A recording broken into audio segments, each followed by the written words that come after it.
berkeliaran di sekitar lubang buaya, atau tepatnya di dekat Museum Lubang Buaya. Konon, selain berseragam, ada pula sosok yang terlihat tanpa atribut militer, dengan wajah penuh darah. Mereka berlarian minta tolong, bahkan menjerit-jerit seperti dikejar sesuatu. Lubang buaya dan kisah-kisah mencekamnya terus diingat masyarakat, termasuk cerita tentang adanya suara-suara kaki diseret dan sosok berlumuran darah berbalut pakaian compang-camping. Sebuah kembali kisah yang sulit dicari pembuktiannya, tapi diyakini ada, seperti sering adanya kerasukan di tempat ini yang dialami para pengunjung. Lubang buaya adalah sebuah kisah dari perjalanan negeri yang dihianati oleh gerakan berdarah G30S PKI. Sebenarnya, apa yang terjadi di lubang buaya secara metafisika? Sosok berlumuran gaya kan nggak menemukan, nggak ada sosok buat. Nah, rata-rata penghuni lubang buaya Jakarta ini adalah makhluk berambut panjang, berbaju putih itu rata-rata dihuni oleh mereka ini. Beautiful, selain lubang buaya di Jakarta, ada pula sumur serupa di Yogyakarta yang berada di sekitar Monumen Pahlawan Pancasila.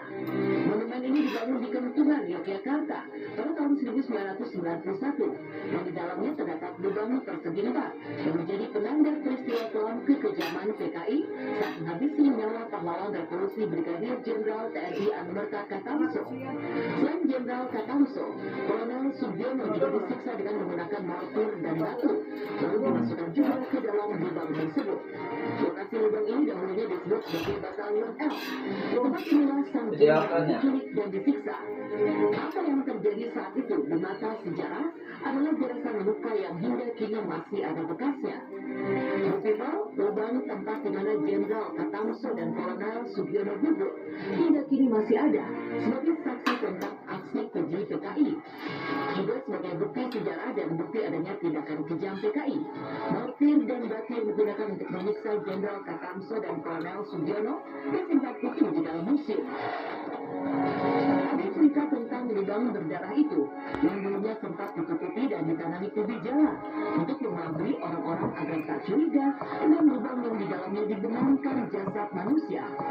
Namun beruntung lubang itu akhirnya bisa ditemukan dan jasad kedua orang pahlawan revolusi tersebut bisa dimakamkan dengan baik dan benar. Dan dari lubang itulah konon kerap terdengar suara-suara yang tak jelas. Namun menurut orang-orang, suara itu terdengar menangis seperti meminta pertolongan. Dari sinilah masyarakat pun menduga jika suara minta tolong tadi adalah suara dari orang yang disiksa keji oleh PKI. Secara logika memang tak masuk di akal bahwa ada kejadian aneh seperti itu. Tapi secara metafisika, segala kemungkinan di alam ini bisa saja terjadi. Termasuk terdengarnya suara-suara yang membuat miris, sekaligus membuat orang ketakutan, adalah sesuatu yang dimungkinkan bisa terjadi. Dan di Yogyakarta, kisah lubang di area kompleks Museum Pahlawan Pancasila adalah sebuah keniscayaan dari sebuah kejadian kelam yang belakangan menunjukkan kisah berbeda, yakni tentang suara-suara gaib dan hal-hal misterius lainnya. Yogyakarta saya juga dengar cerita, suara tangisan, nah itu banyak fenomena-fenomena gaib di tempat ini. Tapi anehnya di tempat ini hanya ini yang kami rasakan itu hasil terawangan kami, berwangi sedap gitu. Bagaimana Bu Vito? Anda percaya dengan kisah tadi? Semua terserah Anda. Kami hanya menyajikan fakta dan segala keputusan ada di tangan Anda. Dari kisah sumur lubang buaya tadi, kita akan beralih ke kisah berikutnya, yaitu kisah tentang ular buntung yang konon menjadi penunggu waduk Malahayu di Jawa Tengah. Seperti apa kisahnya?